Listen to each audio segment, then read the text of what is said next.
rectificative annoncée par le chef du gouvernement est très attendue. Le gouvernement y travaille d'ailleurs actuellement.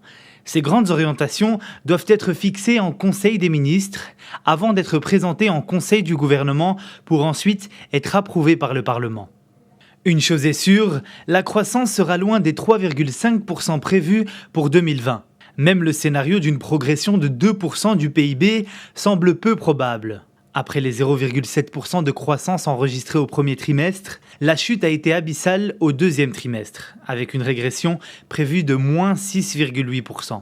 Même une reprise de l'activité après le déconfinement annoncé au 10 juin ne permettra pas de rattraper les pertes engendrées par le coronavirus. Des secteurs phares comme le tourisme et le transport sont frappés de plein fouet. À cela s'ajoute la sécheresse et la baisse déjà palpable de la consommation intérieure.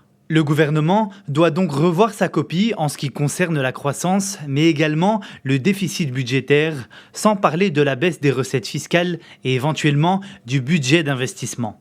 Sur le plan international, le Royaume devra s'adapter à la nouvelle configuration des chaînes de valeur mondiale en attirant, à grande échelle, des investissements internationaux en recherche de nouveaux centres de production à proximité des marchés européens et africains.